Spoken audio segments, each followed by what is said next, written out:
Hello, everyone. This is Matt Hoots, and I'm here with the architect and brains behind the 1920s makeover ATL, Chris Laumer-Giddens of LG Squared. And we're going to talk about Passive House and more specifically the Passive House checklist, just giving you a quick overview of some of the parts of the checklist that we are going to implement, and also talking about which checklist that we are going to work with. I appreciate your time, Chris, and thanks for joining us today. Always a pleasure, Matt. So, we had planned on making this a high performance house early on, or higher performance than it was. I know early on, we did a test with one of our friends, and we got the record for the leakiest house, I would say in Atlanta. It was probably further out than that. But like when you're on the roof of the house, you notice something like when you're doing some of the measurements, like you saw some rot in the siding, but you also saw something missing behind the siding. Yeah, something that a lot of houses these days have, it's sort of a default. There's sheathing nowadays. Most houses are built with continuous sheathing around the entire shell. And while it's not required by code here in Atlanta, it is something that's just sort of a standard detail. And we do have to have some sort of a weather resistive barrier behind sheathing that is required. It's also a really good idea. It's good practice. It's best practice for building science, to protect your enclosure. But yeah, this house didn't have any sheathing. It's just siding attached directly to the studs, and that's how they did it back in the 20s. They didn't have the knowledge we have today and the research that shows how buildings fail in that way. And at that time, most likely they didn't have any insulation in the cavities. So it was acceptable. That's just the way houses were built. Yeah, and back then the lath and plaster was the air barrier in the house, trying to keep the heat in, and you didn't really have the insulation, like you said, in the side of the wall. So a lot of people ask me, is like, did people just not, were they bad builders? And the answer is like, that was a standard way of building back then. Just like 100 years from now, people can look at the way we're building right now, is like, what were they thinking? All those control layers on the wrong side of the house, where the science is always changing. We're always trying to adapt to the latest. I wouldn't say the latest and greatest, but just I feel like we're still early on in the evolution of building when it comes to high performance building. And even in the last 10 years, things have changed quite a bit.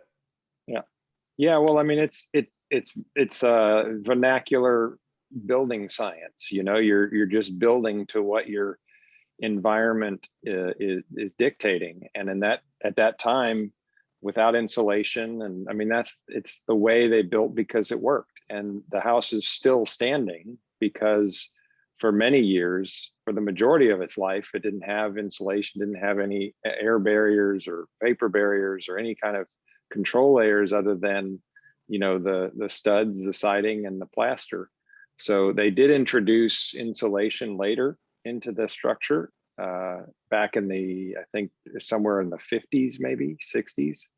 And it started and those created some conditions where mold started to appear. We saw it in the damage when we started pulling the house apart. We saw that damage, and a lot of it too is where it was in contact with the earth, and that's not to do with the same control layers, but that's just exposure to moisture. Moisture is going to damage. It's going to kill anything, and that's the leading cause. So yeah, I mean, that was the way they built, and it worked. And it worked for a really long time. And so there was nothing wrong with what they did. It worked very well as in terms of the science of the enclosure. Yeah, I mean, it worked well. And especially if you wanted to keep the structure lasting a long time, like you said, it could dry out.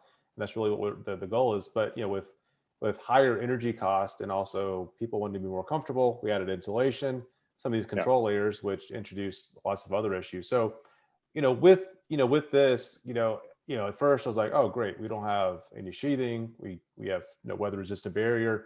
But what I like to tell our clients is like, this is an opportunity to make the house better. So if somebody has like a new system or a new roof or new siding, it's like, oh, that's really too bad because we have to tear that off to fix these things. But the fact that it's broken allows us to tear it off, fix it, add some control layers, and then add the siding back Yeah. onto it.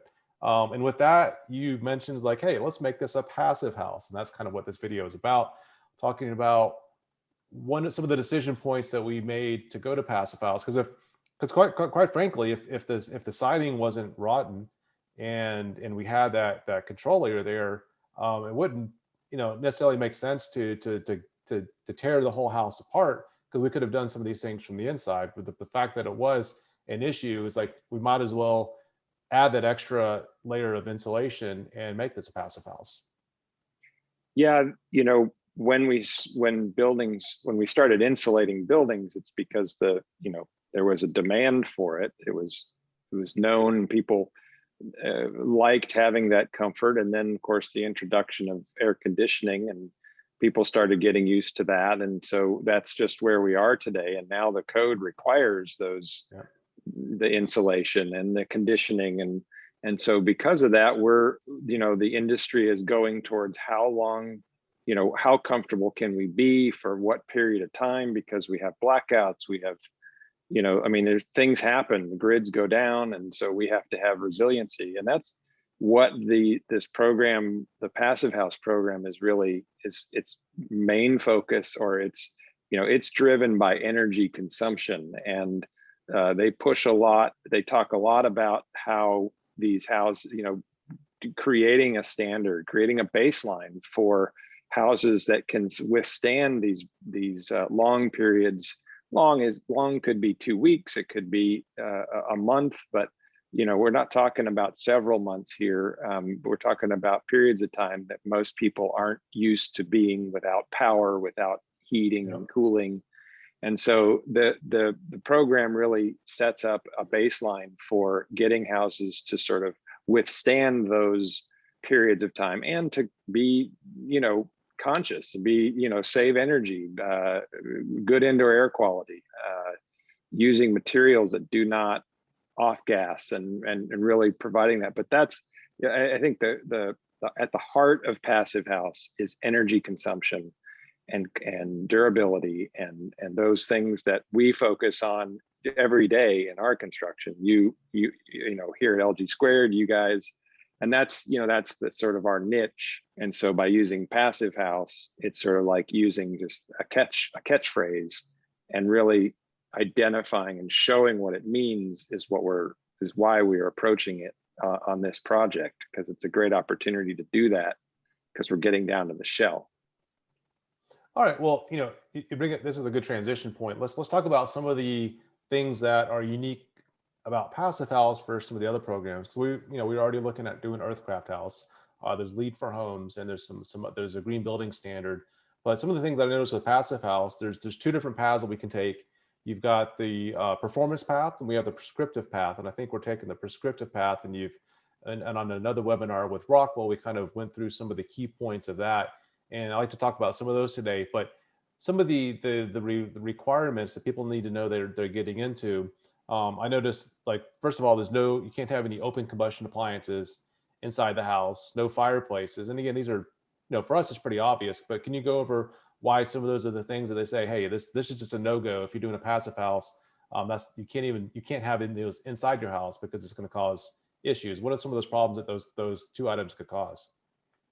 Well, combustion appliances create this combustion. They create off gas or chemicals in the air that in a tight house, even as well ventilated as it might be, these are things that can cause sickness in people.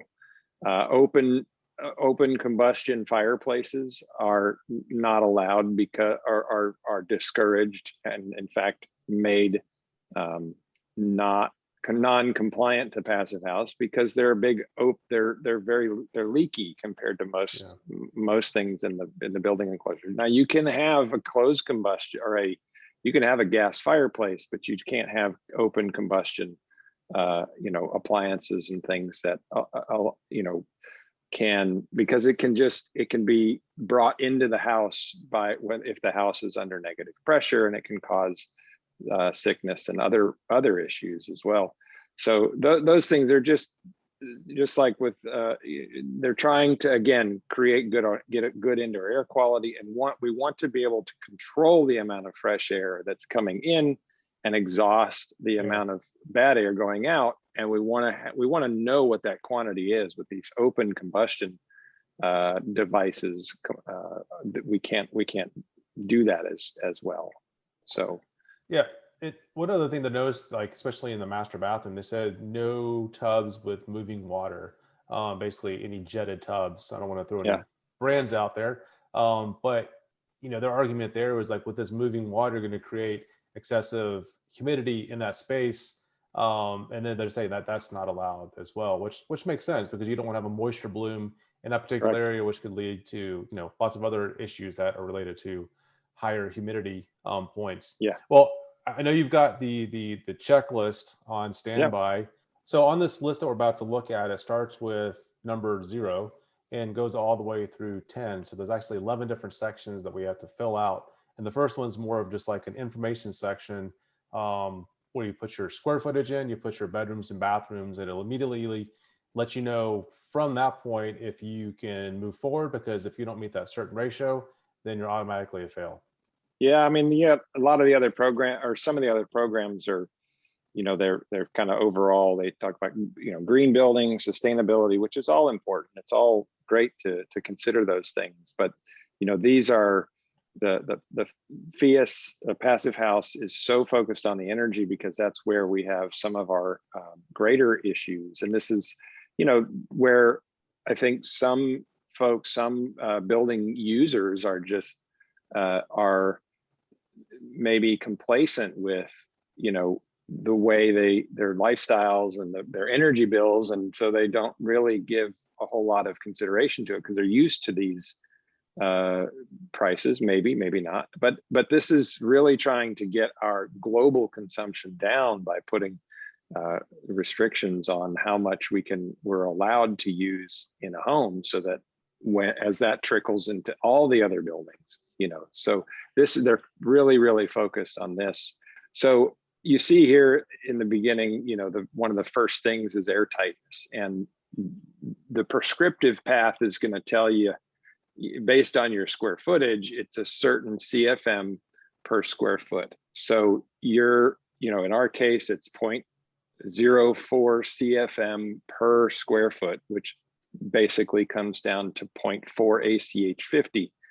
That generally people think of Passive House as 0.6 as the maximum allowed. Yeah. Well, in this case, because we're going the prescriptive path, we have to go with just that formula. So we're at 0.4, but because it's a larger space here, it shows we're at about 8,700 square feet of enclosure area and 4,750 square of conditioned floor area. So it's a pretty large house.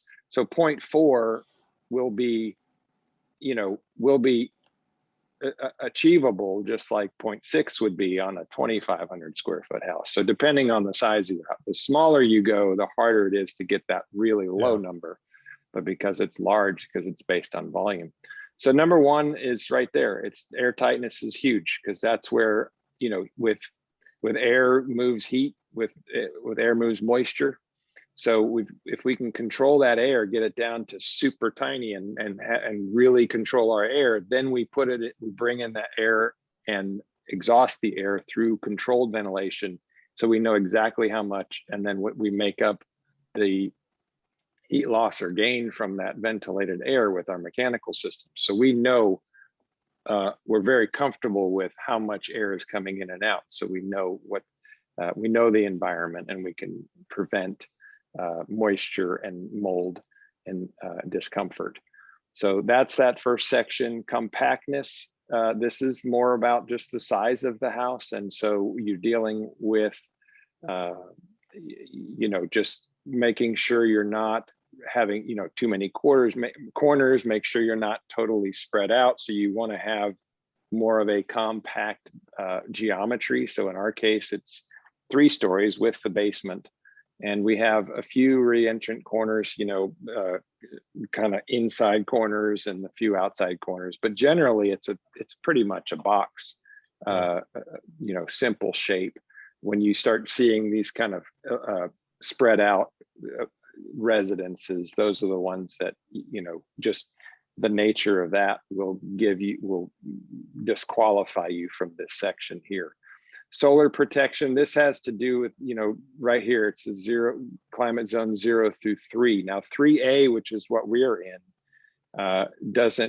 puts us outside of some of the requirements here. So it says, a 0.67, this factor here is basically the height of your window. You have to have a projection. This is all south facing windows. You have to have a projection that is 67% of the height of your window. So you can imagine a pretty deep overhang if you have an 8-foot high, glass bifold door or something like that. And so because we are in climate zone 3A outside of this area, we don't have to have these. We're not required to have these. Now we're going to have pretty high performance glass. Our solar heat gain coefficient is going to be pretty low. And so we'll have, it'll still be comfortable in there, but I mean, shading is always good. There's no doubt about that. So just because it's not required doesn't mean we shouldn't have it. So we do have some shading on those windows. They're just not this deep. Overall, UA, thermal resistance average of the enclosure, how much heat loss and gain it is, and the total average between your components like your windows and your walls and roof and everything combined, if you can prove that or show that UA, that average of thermal heat loss and gain is below what the set average by Passive House, even though you may have windows that don't meet this prescriptive path, you'll still be able to meet the standard. So this is the only area here where it's not prescriptive in that you have to have a certain number. So if your number varies just slightly, you can still meet the standard through a prescriptive path. Now, the performance path is something else, and we can talk about that different because it's much more elaborate. But this is all just saying meet it here. Here is the U value. This is all the winter, the winter value right here for all of your windows and doors has to be a minimum of 0.24, or maximum, excuse me, of 0.24. And so just that is our target, and I think we're actually below that with our windows, so we're safe.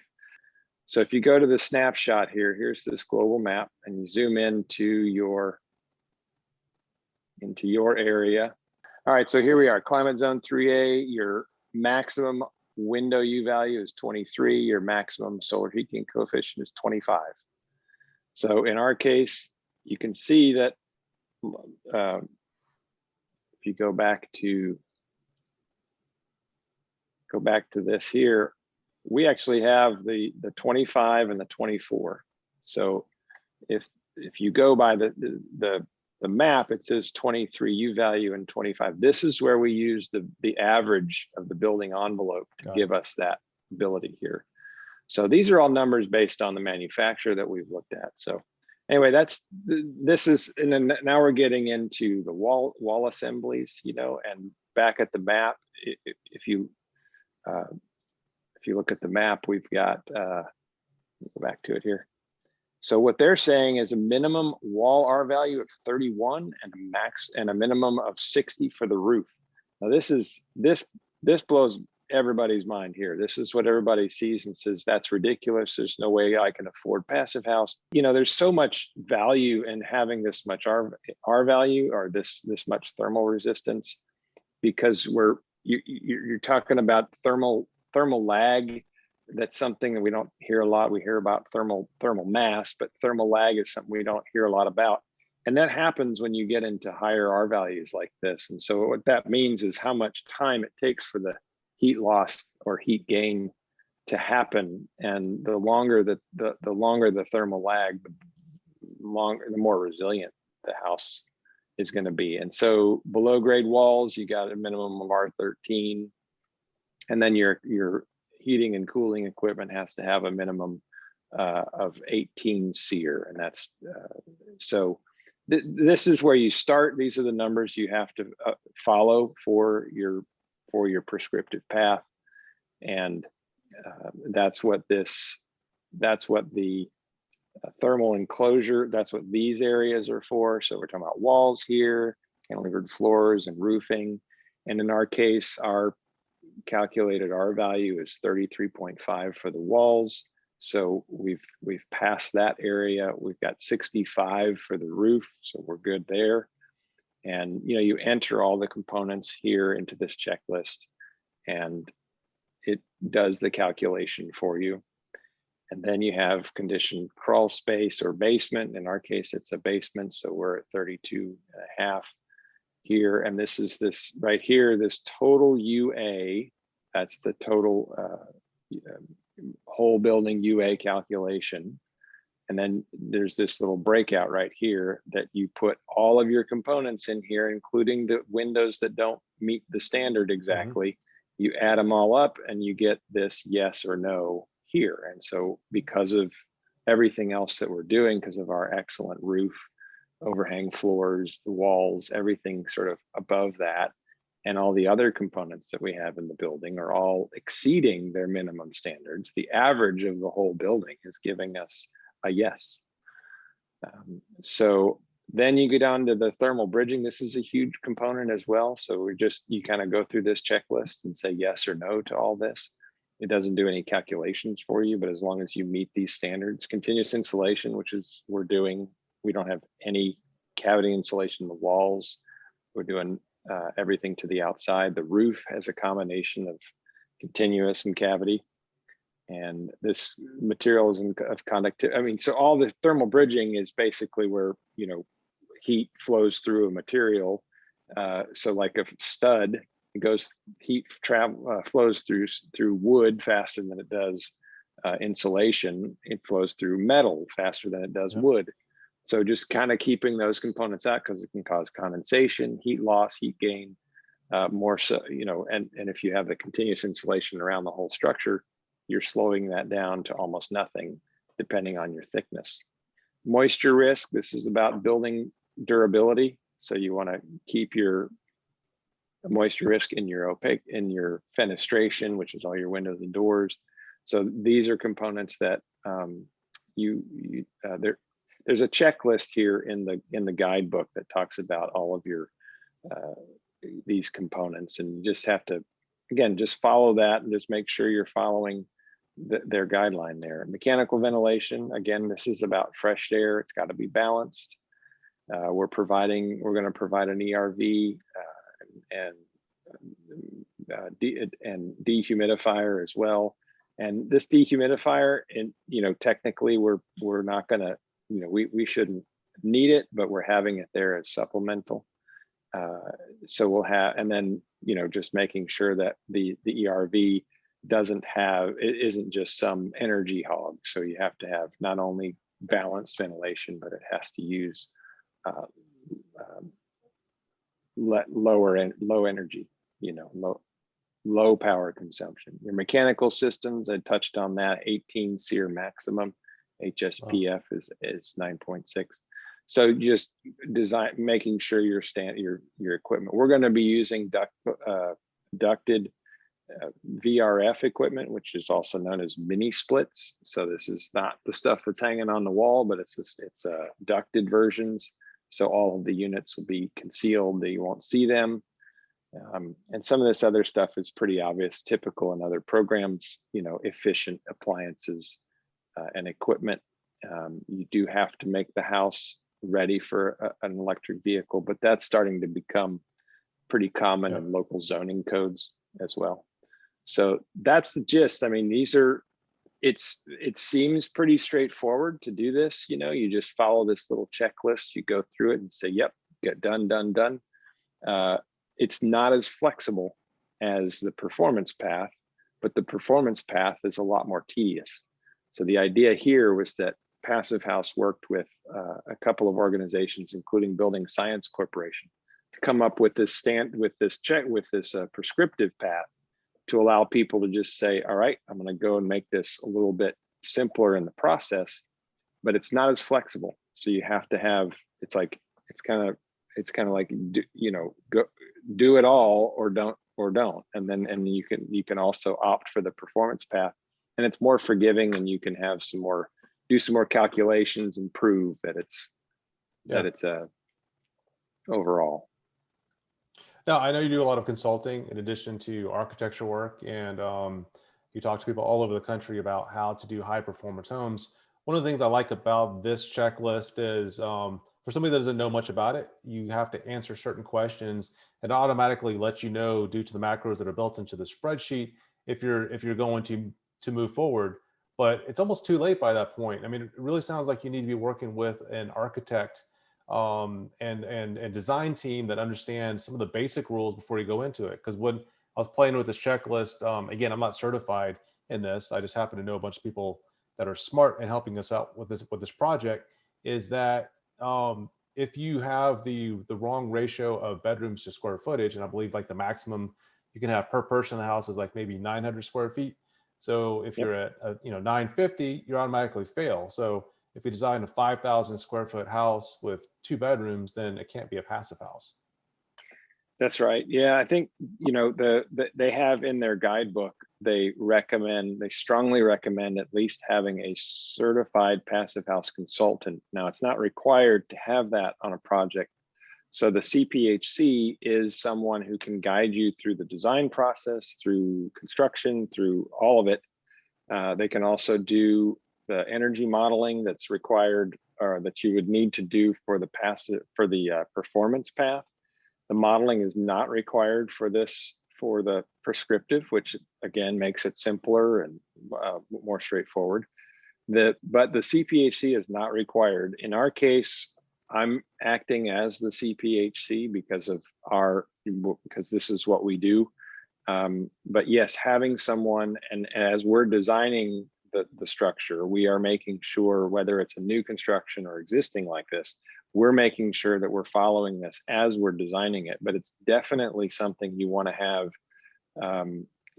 early on. I'm the consulting projects you're talking about. One of them in the Atlanta, or in the Nashville or Knoxville area, Tennessee, will require my participation very early on, because they have kind of a spread out floor plan, but they plan on sleeping 15 people in there. So it's this balance of having, getting all of these things to align with this prescriptive path, because getting into the other, it starts to become, with the cost of a CPHC and everything else involved in it, it takes more, there's more overhead there.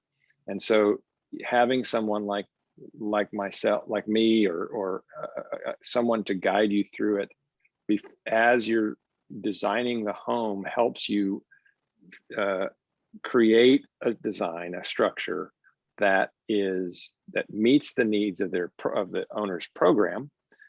It's something beautiful, and it also becomes efficient. So you get the best of all the worlds. If you try to come in too late with all of that, you're having to redesign, and disappointment happens, and you're like, oh, we're going to have to cut off that wing of the house and put it on top of it, so we can make the shell more compact. And that's not what they wanted. They wanted it all on single story, so these things can result from that.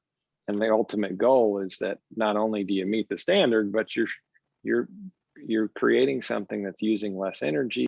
Without making this an infomercial for LG Squared, that's the reason we hired them for this particular project and lots of our other projects, because, in the past, you hire an architect or we work on a design, then you have to do engineering, then you also have to do mechanical design, and there's possible certification that comes along with that.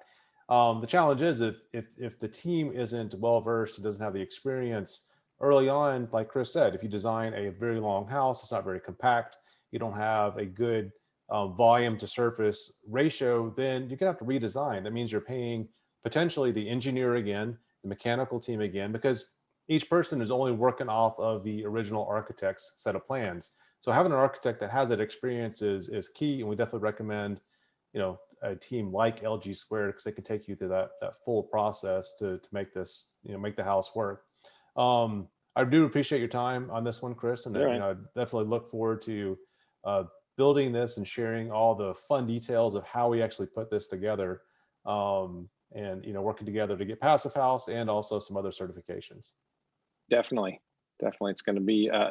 And speaking of, that's something we didn't touch on when we were going through the checklist. But one of the advantages of, or one of the components of this Passive House prescriptive path is that you are also required to follow 3 other. You have to meet the standards of 3 other programs: the DOE Zero Energy Ready House, Energy Star, and there is a third one. But there are 3, so you have to have these 3 different programs met in addition to meet this prescriptive path. So it's you're really getting 4 certifications out of this, out of a Passive House prescriptive path certification. Yeah, and if you want to have this listed on the National Green Building Registry, then all these certifications will pop up on the registry. So if you're trying to sell the house as an agent or a builder, these are all different, definitely things that are good for that. I just want to have one last question, because I know a ton of people that have taken the class. They've gone through the training. Yet we found out that this is potentially the first Passive House certified house in Georgia, which I'm kind of 2 minds of that. It's like, yay, we're the first one. But more of like, man, this has been going on for a long time. This must be a very rigorous program, because I know a lot of smart builders who have passed on getting the certification, because there are a lot of challenges and there's a lot of things that you have to do. So like, what are your thoughts on that? Because I still think people should take the class, be part of the program, even if they don't think they're going to meet all the requirements, because it's almost like perfection. You're never going to get there, but at least make the effort, because in that effort, you become a better builder and a better architect. This is a very individual, thing. I mean, everybody has their own goals in their business. I think that for us, we're hitting the certifications hard for a while there, because we saw advantage to being associated with those, and the homeowners saw that. And we're drifting away from that more and more, just trying to build, the high performance is kind of our target, and just creating these better homes and more resilient homes just as a standard, and not necessarily having to follow Passive House, or but the standards are really good for builders and teams that are not familiar with, and don't necessarily aren't there. It's not in the cards to hire a consultant like us, but we can do that, and that's one way to go and create this. But there's marketing. People are doing, homeowners like this. Oh, the neighborhood, the people around here would love to see a Passive House. But it's a really good guide. It's good for builders to give them a path for better building, and get us get the country on a path toward having our homes use less of our resources, less power, be more comfortable, last a lot longer. And I mean, that's the ultimate goal of all the programs. And it's really good it's a good guidebook, for that, if you don't already know how to do it, and don't necessarily have a consultant. So basically, with most other certifications, you have different levels of certification, starting with like silver, going up to platinum and beyond. With Passive House, I noticed it's basically you either have it or you don't. That's right. Yeah, I mean, or you have performance or prescriptive, and that's it.